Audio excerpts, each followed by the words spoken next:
So I asked you guys if you wanted a video on 1986's The Wraith or 1988's Pumpkinhead. And Pumpkinhead won with 69% of the 339 votes. So today we're going to be recapping and reviewing Stan Winston's directorial debut with Pumpkinhead. Now look, I'll wholeheartedly admit it's been a very, very long time since I last saw this movie. Like 90s Monster Vision with Joe Bob Briggs. Long. That kind of time. And I believe out of all 4 of the Pumpkinhead movies, this is actually the only one I've ever seen.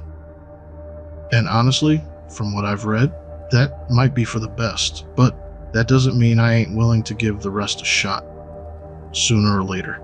Now, before we dive in, I gotta say, there's one thing that always bothers me when it comes to horror movies, and that is children being hurt, or worse.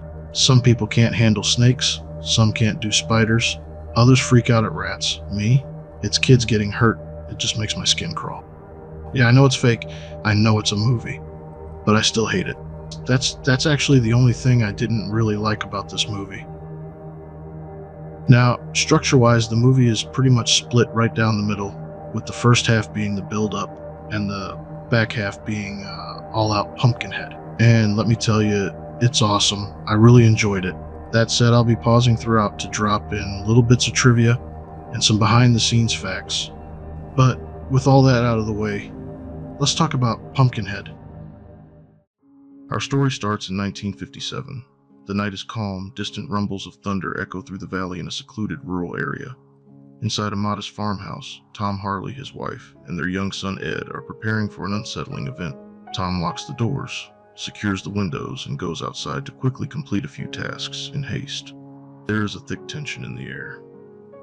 You can tell Ed's mother and father are on edge, trying to remain calm for their son's sake while also trying to prepare for something that has them both scared.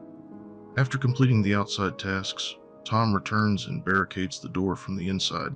Ellie asks Tom if everything will be alright, if she should be afraid. Suddenly, a man is seen desperately running through the surrounding woods, terrified by an as-of-yet unseen entity. He arrives at the Harley family house, pleading for sanctuary from the unseen pursuer. Tom refuses, warning the man to leave immediately. The man outside knows Tom and his family, as he pleads to be let in. Little Eddie questions why his father won't let him in. Ellie, defeated but understanding, says that they just can't. The man outside says this entity is coming and that he didn't kill that girl. Tom says he doesn't want to hear anything of it, and that it doesn't have anything to do with him or his family. Tom warns the man one final time, stating that he has a shotgun, and tells the man, whose name is revealed to be Clayton, to get off his porch before he has to use it. Clayton scrambles off the porch and into the woods. Young Ed watches from a window. Through the dense fog and darkness, the man is lifted into the air by a grotesque creature and killed. This traumatic event leaves an indelible mark on Ed, shaping his understanding of fear and retribution. Years later, in present-day 1988, Ed Harley, now a widower, lives a quiet life with his young son Billy in the same rural area. He runs a small grocery store and shares a close bond with Billy. One morning, Billy gives Ed a homemade necklace before they head out. Ed likes it, and Billy is ecstatic to hear that. After prepping some produce, Ed and Billy are visited by a group of teenagers from a nearby city. Joel, Steve, Tracy, Kim, and Chris, who arrive at the store. While the family dog, Gypsy, is okay with all of the teens, who look like they're in their late 20s, Gypsy seems to have the opposite reaction to one of them in particular, Joel. It's made clear that Joel is reckless, not only drinking and driving but going for a dirt bike ride, being loud and obnoxious. Wallace and his truckload of children arrive at the Harley family store. While Wallace goes to shop inside alongside a few of the teens in the cramped store, one of Wallace's young sons, Jimmy Joe, takes one of Gypsy's balls. The oldest sibling tells him he messed up, teasing that Pumpkinhead comes for bad people. His siblings tease him with a rhyme, scaring young Jimmy Joe. As Ed hears the children outside singing the rhyme, he has flashbacks to what he witnessed as a child. The teens who are outside are creeped out and tense from the rhyme and teasing. Wallace asks about chicken feed. Ed says he left it up at his house and will deliver it right to his door. Their conversation is interrupted by the buzzing of Joel's dirt bike. Wallace leaves. Ed tells Billy to stay inside the store while he goes back home to pick up the chicken feed. Gypsy, hearing the buzzing of the dirt bike, starts outside barking. Young Billy follows. One of the teens, noticing that young Billy is running after his dog, and with the dirt bikes kicking up dust and Billy hardly being taller than the wheat, tries to stop him, but trips. Joel and his brother Steve are riding their dirt bikes recklessly. While Steve just misses young Billy, Joel accidentally hits and injures him. While Steve stays with the injured boy, Joel is more concerned with getting his dirt bike loaded. Steve yells and charges after his brother. While Steve is asking what the hell he's doing, Joel is more concerned about getting out of there because he had been drinking and, though it was an accident, says they will fry him for it. Joel gets in the car with his girlfriend and, like the coward he is, flees the scene, uncaring and uncertain of little Billy's fate. Chris asks where the hell he's going. Steve says, "Fuck Joel," and runs back to Billy. Steve, knowing there's no phone in sight, tells the others to go to a nearby cabin and call for help. Steve stays with little injured Billy. Ed returns to find his son dying. While Ed tries to get his injured boy to his truck, Steve tells him it was an accident and pleads with Ed, asking if there's anything he can do to help. Ed turns and stares at Steve with rage in his eyes. It's a very clear, "Get the fuck away from me" look. Ed drives off with his son. This scene right here is hard to watch, and it hits even harder knowing that the actor who played Ed, Lance Henriksen, went all in for this role. He made sure that young Matthew Hurley, who played Billy, was comfortable being around him.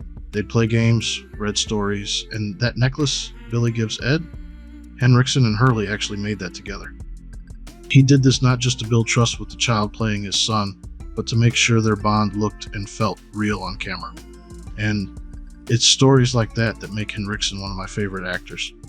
He's like Daniel Day-Lewis levels of committed to a role.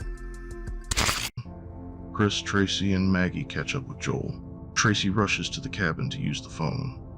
When she enters the cabin, she finds Kim and Joel just standing around. When she asks if they called for help, they just look at her somberly, as if they are too wrapped up in themselves to even call for help for the boy. Tracy tries to call 911, not knowing that Ed has already left the scene with Billy. However, before the call connects, Joel pulls the line from the wall. Kim reveals that Joel was in another accident a few months ago that injured a little girl, and is currently on probation. While Joel wallows, Chris and Tracy say, "Tough titties, we don't have time for you to be a coward, and that kid you drunkenly ran over needs help." A fight ensues. Joel throws Tracy into the couch and Chris gives Joel a right cross to the chompers. As Chris takes the truck keys back and is about to leave, Joel, being the little bitch boy that he is, hits Chris on the back of the head with a log, taking the keys back from Chris's motionless hands. Ed takes Billy home to tend to his wounds, not understanding or knowing how injured he really was. While tending to his wounds, Billy calls out to his father in a whisper and dies in his father's arms. Steve pulls up to the cabin on his dirt bike. He talks with his brother, convinced that Billy would be okay, stating that Ed took his son and looked at him like he wanted to kill him, all the while not knowing that Billy has in fact died from his injuries. Devastated, Ed goes to see Wallace, seeking out Haggis, a reclusive witch known for her supernatural abilities. Wallace, though sympathetic and sorrowful over his loss, knows what Ed wants and knows the price of what he's asking, and refuses to set his friend down a path to hell.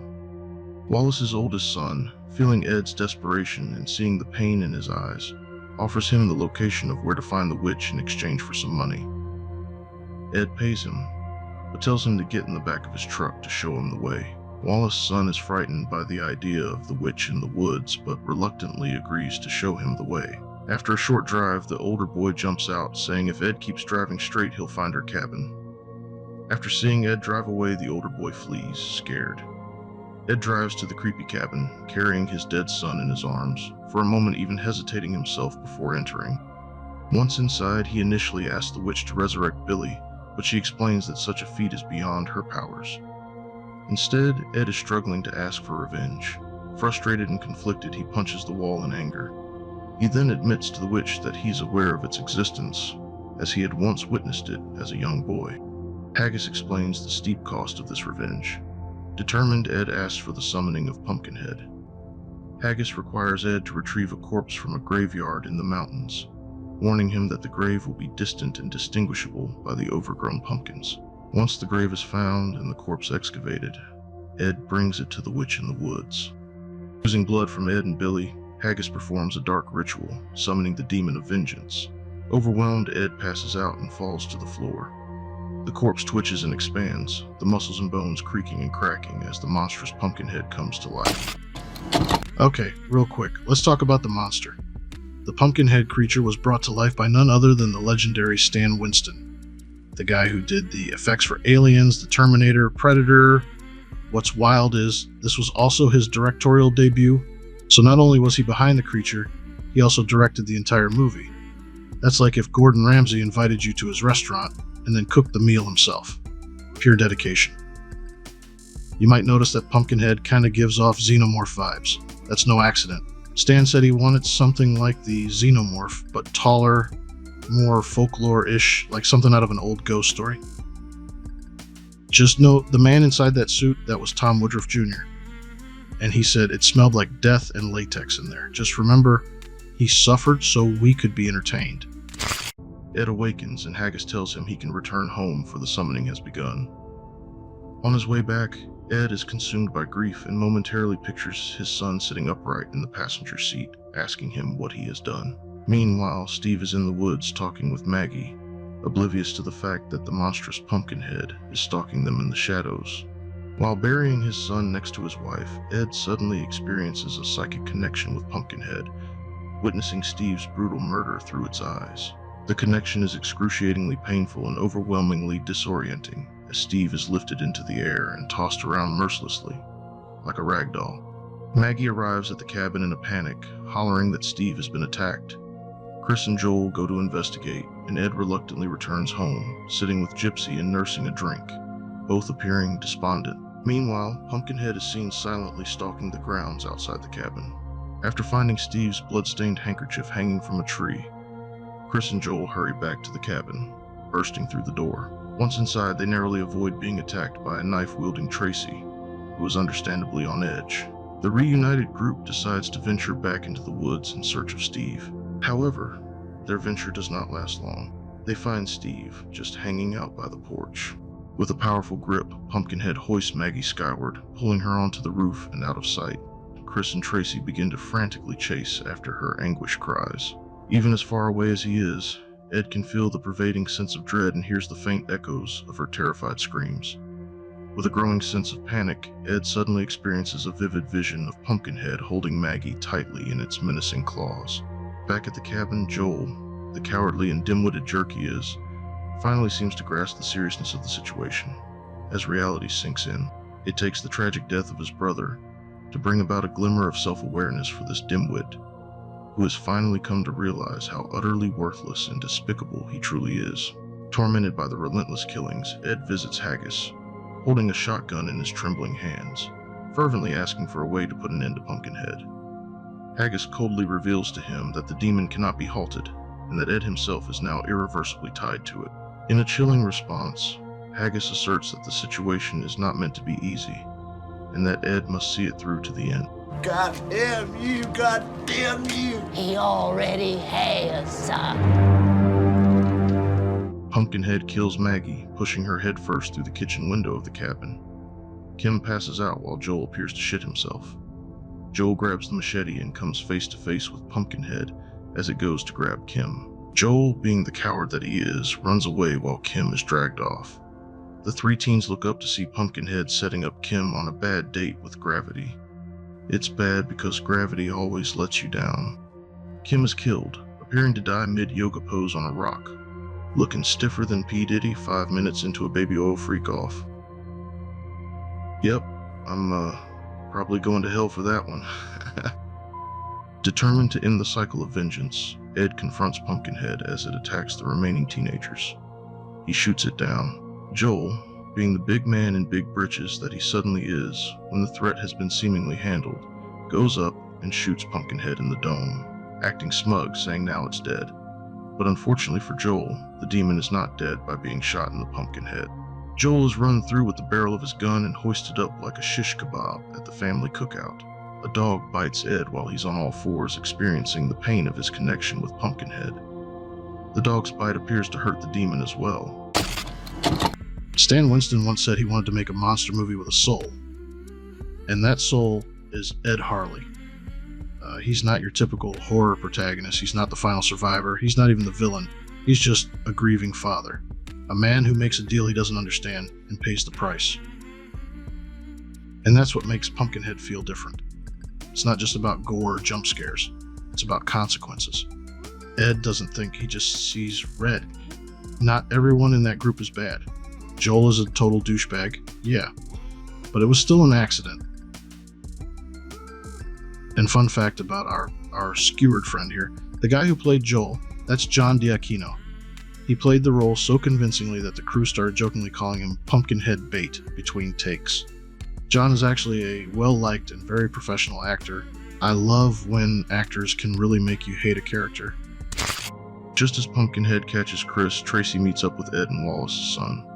Ed, exhausted, tells them to follow him as the trio gets into Ed's truck.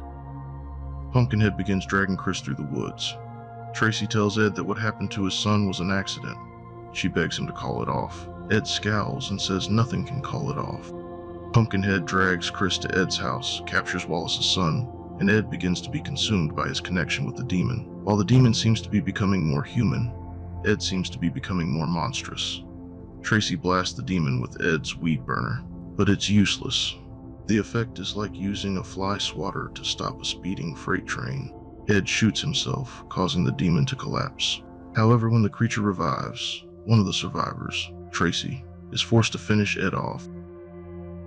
This final act finally kills Pumpkinhead, who erupts into flames for some reason. And this ending, it's fantastic and creepy. The film drops little hints along the way that Ed is changing, like his soul is being corrupted or taken over. And then the final scene hits, we realize that anyone who summons Pumpkinhead is doomed to become him. But weirdly enough, the sequel doesn't follow that path. In Pumpkinhead 2, it's a totally different demon, different origin, different rules, no Ed. And that kind of sucks, because that twist at the end was begging for a follow-up. Later, Haggis buries Ed's body in the graveyard from which Pumpkinhead was summoned, preparing for the next cycle of vengeance. Ed's corpse now looks like Pumpkinhead. The only indication that this is Ed is the necklace Billy had made for him, as the witch shoves dirt into the grave. As far as 80s horror movies go, that was pretty damn awesome. The next movie I'm likely going to cover is The Wraith from 1986, back when Charlie Sheen wasn't a tiger blood obsessed maniac. But until then, I hope you all have a great weekend. Take care, stay safe, and we'll see you in the next one. Bye.